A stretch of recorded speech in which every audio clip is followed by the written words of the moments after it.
On the frost-laden morning of November 3rd, 1857, a groundskeeper's lantern revealed something in the garden maze of Blackwood Manor that would shatter one of Philadelphia's oldest families. What Jonathan Pierce discovered among the sculpted hedges that morning would ignite a scandal so devastating that 3 newspapers burned their printing plates rather than face the legal consequences. Within 5 days, over 400 citizens filled the courthouse gallery to witness a trial so shocking that stenographers were sworn to secrecy for their entire lives. The court sealed every document until 1935, and when researchers finally examined them, they found the truth was far more complex than anyone had imagined. This was not just about murder, it was about the systematic erasure of a woman's sanity, orchestrated by the very people sworn to protect her. Before we continue with the story of Blackwood Manor and the trial that exposed the darkest practices of Philadelphia's elite families, I need you to do something. If this story already has you questioning everything you know about justice, subscribe right now. We uncover the most disturbing true stories from America's past, the ones deliberately hidden from history books. Tell me in the comments what city you're listening from. Are you close to where this nightmare unfolded? Hit subscribe, because what comes next will make you question who the real victims were. Now let me take you back to 1857, to a world where a woman's word meant nothing, and a family's reputation meant everything. Philadelphia in the late 1850s was a city of contradictions. Gas lamps illuminated cobblestone streets where carriages competed with the new horse-drawn streetcars. The air smelled of coal smoke and the Delaware River, industry mingling with the carefully maintained gardens of Rittenhouse Square. This was where fortunes were made in shipping and textiles, where brick mansions stood as monuments to old money and older secrets. The Blackwood family occupied the highest tier of this society. Nathaniel Blackwood, 52 years old in 1857, had inherited a shipping empire from his father 2 decades earlier. The family estate, Blackwood Manor,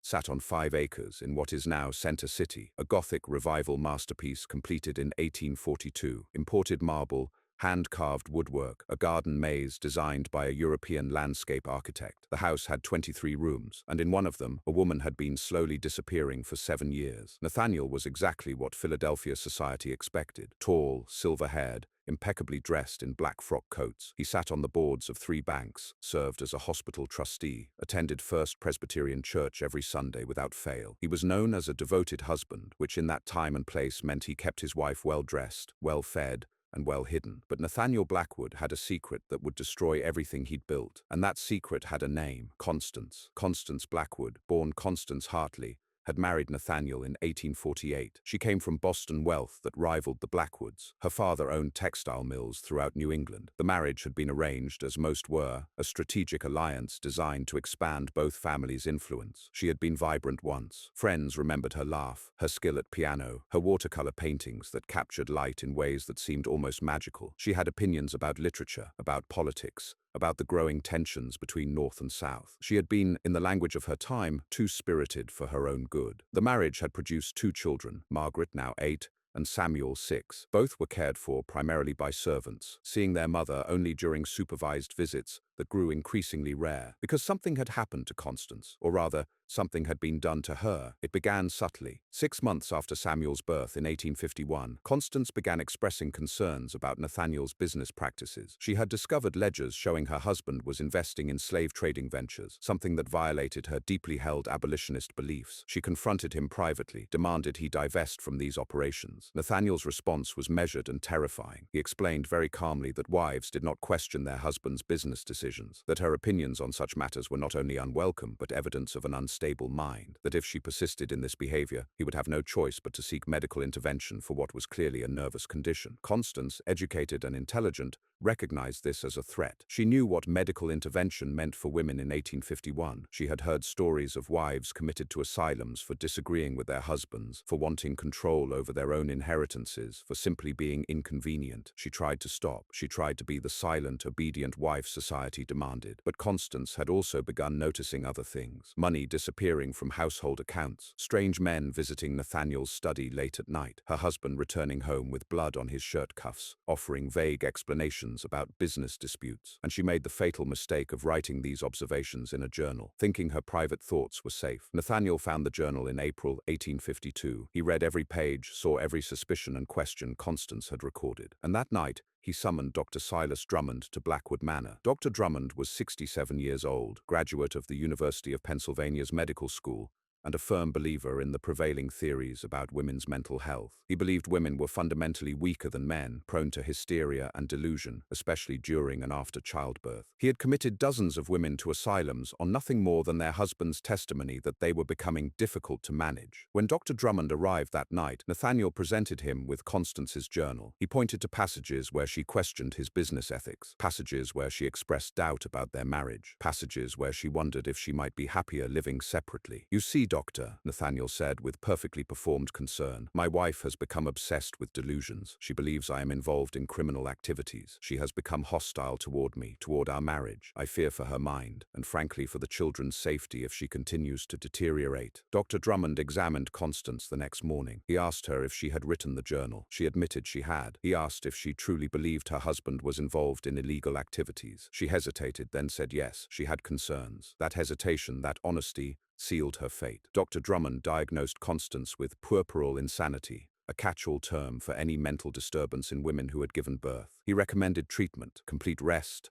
isolation from stimulation, a restricted diet, and regular doses of laudanum to calm her nerves. The treatment began immediately. Constance was moved to a third-floor bedroom. The windows were covered with heavy drapes, supposedly to protect her sensitive nerves from excessive light. She was allowed no visitors except Nathaniel, Dr. Drummond, and a nurse named Mrs. Violet Crane. Mrs. Crane was 45, a widow who had worked in asylums before entering private service. She was strong, efficient, and utterly loyal to whoever paid her wages. She administered Constance's laudanum 4 times daily, monitored every moment of her day, reported everything to Dr. Drummond and Nathaniel. The laudanum dosage increased gradually. Within 6 months, Constance was taking enough to keep her in a perpetual fog, awake but not alert, moving but not quite present. She stopped asking questions, stopped writing, stopped resisting. This continued for 7 years. 7 years of imprisonment in her own home, 7 years of forced medication, 7 years of being told by her husband, her doctor and her nurse that her thoughts were symptoms, her concerns were delusions,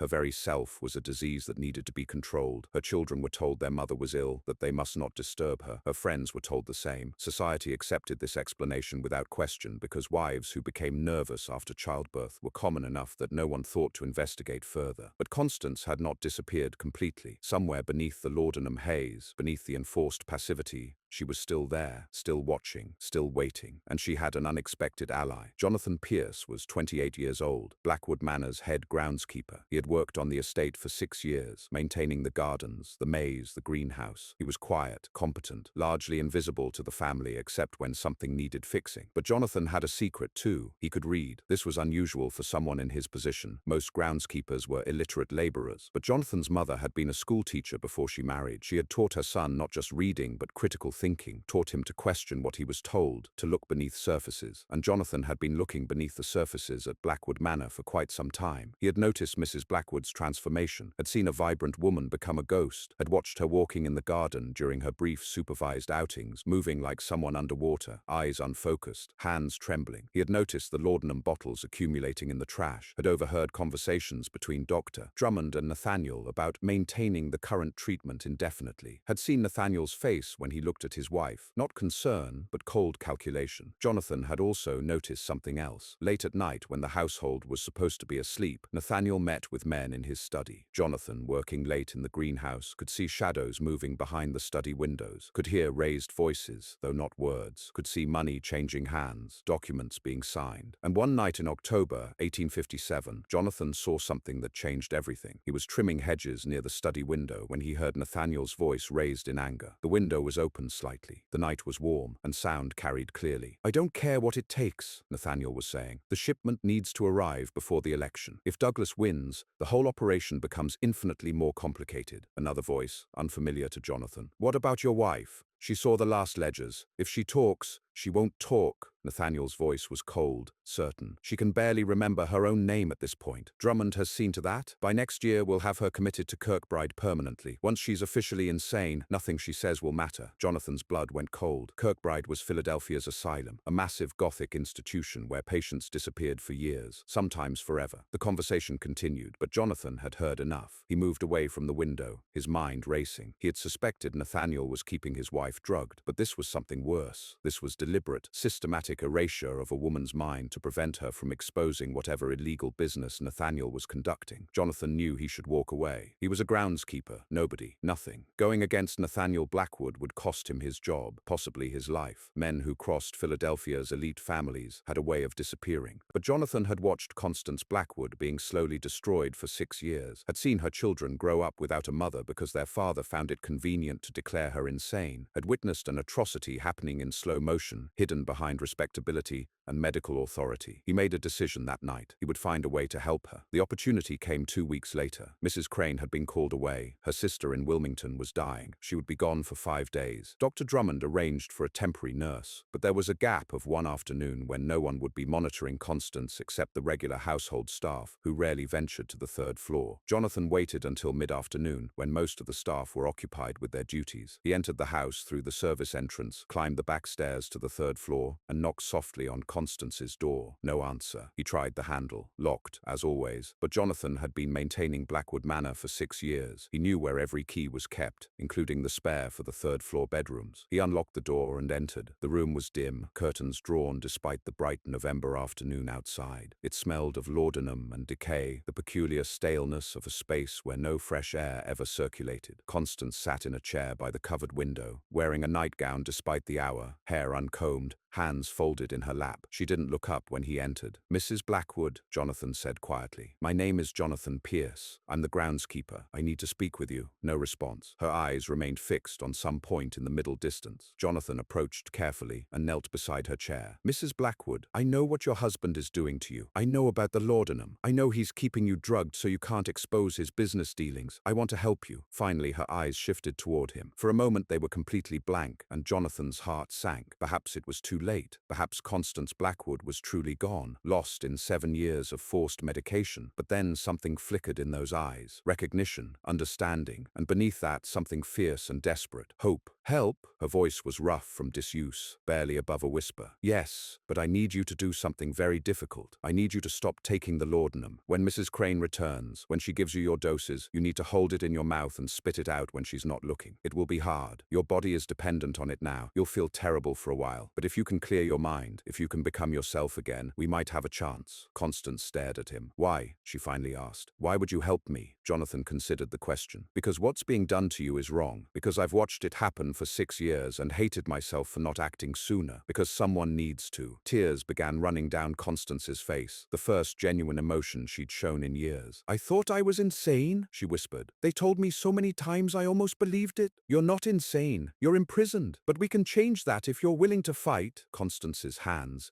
which had been lying limp in her lap, slowly clenched into fists. "What do I need to do?" Over the next 20 minutes, Jonathan explained his plan. It was dangerous, possibly doomed to fail, but it was the only chance they had. Mrs. Crane returned 5 days later. Constance had been without laudanum for exactly 72 hours. Jonathan had managed to replace 2 doses with harmless tinctures, though he couldn't access her room for the others without raising suspicion. Those 72 hours had been agony. Constance experienced tremors, nausea, hallucinations, sweating, pain in every joint. She vomited repeatedly, screamed into her pillow, clawed at her own arms hard enough to draw blood. But she survived. And on the other side of that hell, her mind began to clear. It was like emerging from deep water. The fog that had surrounded every thought for 7 years slowly lifted. She could remember things, not just vague impressions, but actual memories. Could think in straight lines instead of the wandering, disconnected patterns the laudanum had imposed. Could feel anger, grief, determination, emotions beyond the flat numbness that had been her only companion for so long. When Mrs. Crane resumed administering laudanum, Constance did exactly as Jonathan had instructed. She accepted the spoonful, swallowed convincingly, then spat it into a cloth she kept hidden in her sleeve the moment Mrs. Crane turned away. It worked. Within a week, Constance was significantly more alert. Within 2 weeks, she was fully herself again, weakened, traumatized, but herself, and she began to plan. Jonathan visited when he could, always briefly, always with legitimate excuses for being in that part of the house. They communicated primarily through notes hidden in specific locations, behind a loose brick in the garden wall,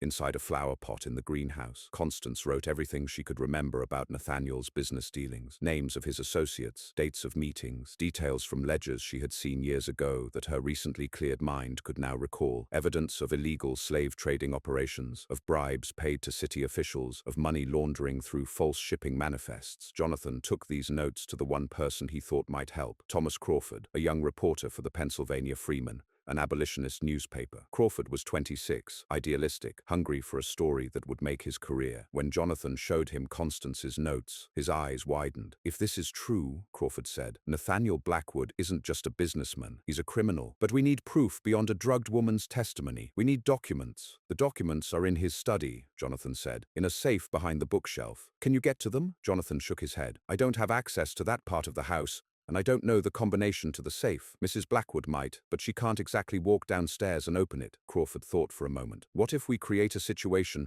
where the authorities have to investigate, something public enough that Blackwood can't simply cover it up?" "Like what?" "Like Mrs. Blackwood escaping and making a formal accusation." It was risky, potentially disastrous. If they failed, Constance would be immediately committed to Kirkbride, and Jonathan would likely face criminal charges for helping her. But doing nothing meant condemning Constance to a living death and allowing Nathaniel's crimes to continue. They decided to act on November 3rd, 1857, exactly 7 years after Constance's imprisonment began. The symmetry appealed to her sense of justice. The plan was simple but required precise timing. Jonathan would create a distraction, a small fire in the greenhouse, enough to draw the household's attention but not dangerous enough to cause real damage. In the confusion, he would unlock Constance's door and help her down the back stairs. Crawford would be waiting with a carriage at the service gate. They would take Constance directly to the police station, where she would make a formal complaint against her husband. It should have worked. But at 6 a.m. on November 3rd, everything went wrong. Jonathan set the fire as planned. It worked perfectly. Smoke billowing from the greenhouse, servants running with buckets, Nathaniel shouting orders, complete chaos. Jonathan ran inside, up the back stairs, unlocked Constance's door. She was ready, dressed in clothing Jonathan had smuggled to her, weak but determined. They made it down the stairs, through the kitchen, almost to the service door, and there stood Dr. Drummond. He had arrived early for his weekly examination of Constance, had seen the fire, seen the confusion, and had some instinct that told him to check on his patient. When he saw Constance, fully dressed, alert, clearly attempting to escape, his expression went from surprise to understanding to cold calculation in seconds. "I see," he said quietly. "Mrs. Blackwood, you've been non-compliant with your treatment. Very concerning, very dangerous." He turned to Jonathan. "And you've been helping her. Abduction of a patient under medical care is a serious crime." Jonathan stepped in front of Constance. "She's not sick. You've been keeping her drugged for 7 years on her husband's orders so she couldn't expose his illegal business dealings." Dr. Drummond's face didn't change. "I have been treating a severely mentally ill woman who suffers from delusions, including apparently delusions that she is being imprisoned and that her husband is a criminal. These accusations are perfect examples of her disordered thinking." He raised his voice. "I need assistance. Mrs. Blackwood has escaped her room. She's having a violent episode." Servants began appearing. Nathaniel came running from the greenhouse. The situation was collapsing. But Jonathan had one more card to play. He pulled Constance toward the door, shoving Dr. Drummond aside. They burst out into the early morning light, just as Thomas Crawford arrived with the carriage. Jonathan practically threw Constance into it, then climbed in himself. "Go!" he shouted to Crawford. "Police station now!" The carriage lurched forward. Behind them, Nathaniel was screaming for someone to stop them. But the servants were confused, unsure what was happening, and by the time Nathaniel could organize pursuit, the carriage had disappeared into Philadelphia's waking streets. They arrived at the police station at 6:47 a.m. Constance, Jonathan, and Crawford rushed inside. The desk sergeant, a man named Patrick O'Neill, 40 years old, 15 years on the force, looked up in surprise at the disheveled trio. "I need to report a crime," Constance said, her voice shaking but clear. "My name is Constance Blackwood. My husband has been keeping me imprisoned and drugged for 7 years to prevent me from exposing his illegal activities. I have evidence. I demand an investigation." Sergeant O'Neill stared at her. He knew the Blackwood name. Everyone in Philadelphia did. This was either a legitimate complaint from a desperate woman or the delusions of an escaped asylum patient. Either way, it was well above his authority. "Wait here," he said, and disappeared into the back offices. 10 minutes later, he returned with Captain Robert Hayes, head of the detective division. Hayes was 52, a career policeman who had seen everything. He listened to Constance's story with an unreadable expression. When she finished, he asked one question. "Do you have any proof beyond your testimony?" Constance handed him the notes she'd written, the details of Nathaniel's business operations, names, dates, transactions. Hayes read through them carefully. Then he looked up. "Mrs. Blackwood, you understand that making false accusations against a prominent citizen is a serious matter. I understand that what has been done to me is a serious matter. matter, Constance replied, and I am willing to stake my freedom, my reputation, and my life on the truth of what I'm telling you. Hayes studied her for a long moment. Then he turned to Sergeant O'Neill. Send officers to Blackwood Manor. I want Nathaniel Blackwood brought in for questioning, and get a warrant for his study, specifically for any documents related to shipping operations and financial transactions. O'Neill's eyes widened. Sir, the Blackwoods, I know who they are. Do it anyway. What happened next became Philadelphia legend. Nathaniel Blackwood was arrested at his home at 8:15 a.m. He arrived at the police station in full fury, threatening lawsuits, political consequences, and the end of Captain Hayes's career. But Hayes had been a cop for 30 years. He'd dealt with powerful men before. He put Nathaniel in an interrogation room and let him rage himself into silence. Then he asked, Mr. Blackwood, can you explain why your wife has been confined to a third-floor bedroom for 7 years? My wife is mentally ill. She's been under Dr. Drummond's care. This is a medical matter, not a criminal one. Can you explain why she was being given laudanum 4 times daily? That was her prescribed treatment. For what condition? Puerperal insanity. Dr. Drummond can explain the medical details. Can you explain why your wife believes you're involved in illegal slave trading operations? Nathaniel's face went very still. That's a delusion, a symptom of her illness. Can you explain these? Hayes laid out the documents his officers had found in Nathaniel's safe. Ledgers showing payments to ship captains. Manifests listing cargo that was clearly human beings. Letters discussing the southern trade in language that left little doubt about what was being traded. Nathaniel stared at the documents, his face drained of color. These prove nothing, he finally said, but his voice had lost its certainty. They prove enough to charge you, and once we start investigating, once we talk to your associates, once we examine your financial records in detail, I suspect we'll find much more. Nathaniel Blackwood, who had controlled every aspect of his life, and his wife's life for decades, realized he had lost control completely. The trial began on November 8,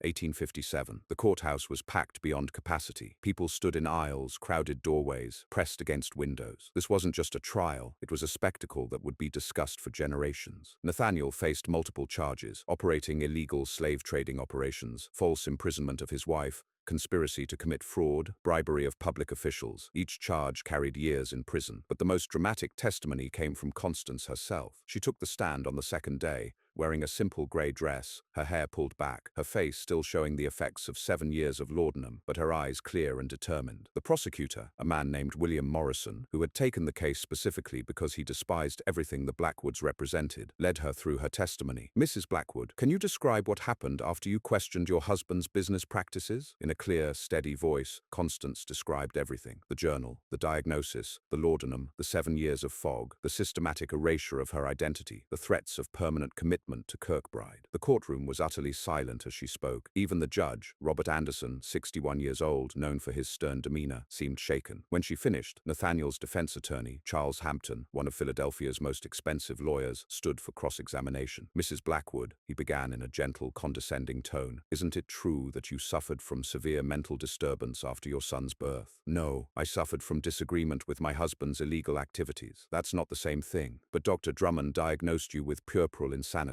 Dr. Drummond diagnosed me with whatever my husband paid him to diagnose. Hampton's expression hardened. That's a serious accusation. It's a serious crime. Imprisoning someone under the guise of medical treatment is kidnapping. Forcing drugs on them to keep them compliant is assault. Doing it for 7 years is torture. You were treated in your own home by a respected physician. I was imprisoned in a locked room, forcibly medicated, denied contact with my children, and threatened with permanent institutionalization if I didn't comply. The fact that the room had nice furniture doesn't change what was done to me. Hampton tried several more approaches, but Constance was unshakable. 7 years of laudanum fog had lifted, and beneath it was a woman who had spent 7 years storing up every detail, every injustice, waiting for this moment. Dr. Drummond testified next, attempting to defend his treatment as medically appropriate. But under Morrison's cross-examination, he fell apart. When pressed about the dosage of laudanum, about the length of treatment, about why he never sought a second opinion or considered alternative approaches, his answers became increasingly evasive. Dr. Drummond, Morrison finally asked, did Mr. Blackwood pay you extra to keep his wife drugged and compliant? I resent the implication. It's a simple question. Did you receive compensation beyond your normal fees? A long pause. Then quietly, Mr. Blackwood occasionally provided bonuses for the special attention his wife's case required. How much?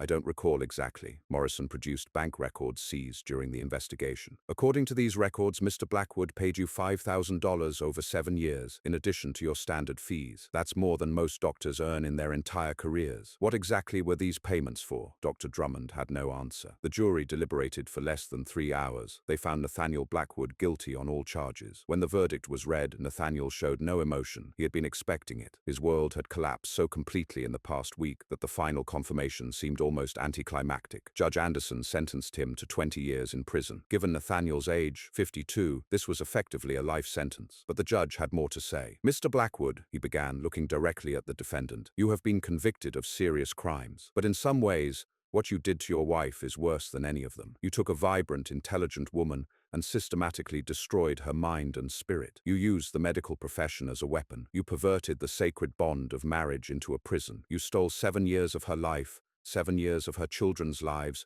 for no reason except that she threatened to expose your illegal activities, and you found it easier to destroy her than to change your own behavior. He paused, letting his words sink in. The law gives me limited tools to punish you for what you did to Mrs. Blackwood. False imprisonment carries a relatively minor sentence compared to your other crimes. But I want you to understand that in the eyes of this court, in the eyes of any decent person, what you did to your wife is among the most cowardly and despicable acts imaginable. You will spend the rest of your life in prison, and I hope that in that time you come to understand the magnitude of what you've done. Nathaniel was led away to Eastern State Penitentiary, where he would remain until his death in 1871. Dr. Drummond was charged as an accessory and stripped of his medical license. He died in 1860, disgraced and alone. Mrs. Crane disappeared. Some said she fled to Canada. Others claimed she changed her name and found work in another city. No one ever confirmed what happened to her. Constance Blackwood faced her own challenges. She had been vindicated in court, but 7 years of laudanum had left permanent damage. She suffered from tremors for the rest of her life, had difficulty sleeping, experienced periods of profound depression. But she survived. She regained custody of her children, though the reunion was difficult. Margaret and Samuel barely knew her. It took years to rebuild those relationships, years of patient, painful work. She never remarried. She managed her restored inheritance. The courts had given her control of her own finances, a rare ruling for that time, with skill, and invested in abolitionist causes. She lived until 1889, dying at age 67 in Boston. Her obituary described her as a woman of courage who fought against injustice in all its forms. Jonathan Pierce was hailed as a hero by the abolitionist press and condemned as a servant who overstepped his bounds by conservative newspapers.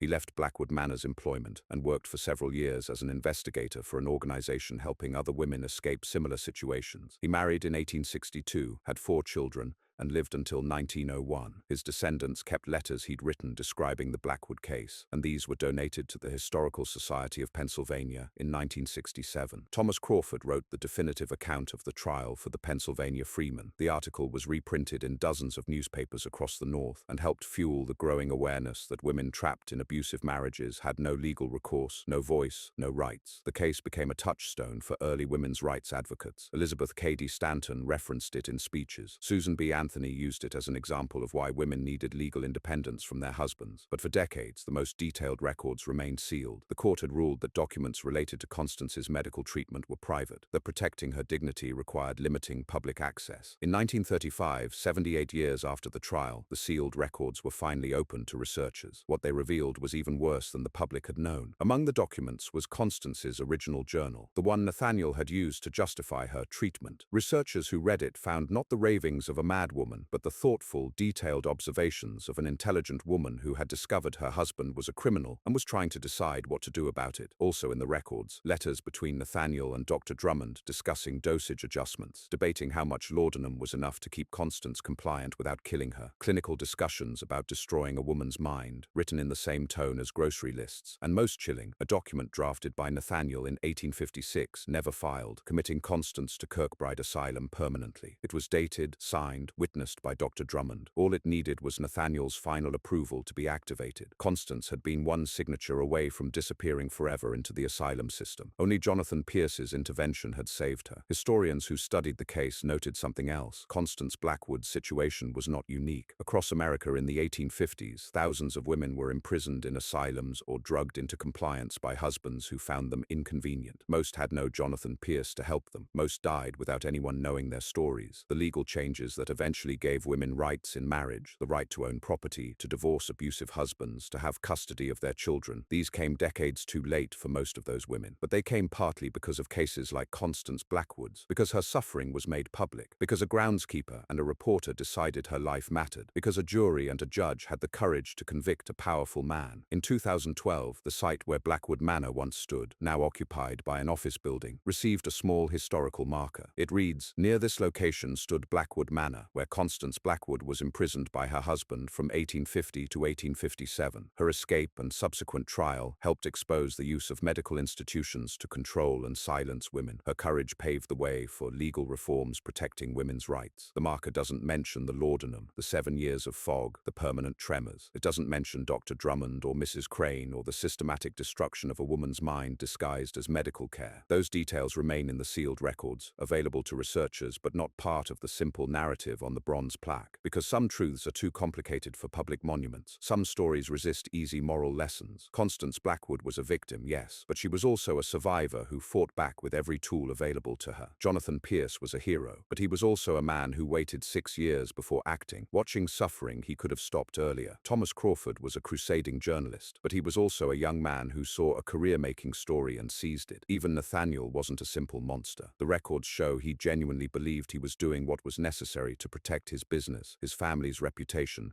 his position in society. He had been raised in a world that taught him women were property, that controlling his wife was not just his right but his duty. That doesn't excuse what he did. Nothing excuses what he did, but it explains how an ordinary man, educated, church-going, respected, could imprison his wife for 7 years and sleep soundly at night, because he lived in a society that gave him permission, that provided him with a doctor willing to help, that offered him legal and medical frameworks to disguise abuse as care, that asked no questions as long as the surface remained respectable. That society is gone now. The laws have changed. Women can own property, divorce abusive husbands, control their own medical care, but echoes remain. Women's pain is still dismissed as hysteria. Women who speak inconvenient truths are still labeled as difficult, unstable, crazy. Medical systems are still used to control rather than heal. The details have changed, but the pattern persists, and that perhaps is the real horror of the Blackwood Manor case. Not that it happened, but that in quieter, subtler ways, it's still happening. Listen carefully, and you can still hear the echoes. What do you think of this story? Do you believe we've truly moved past the era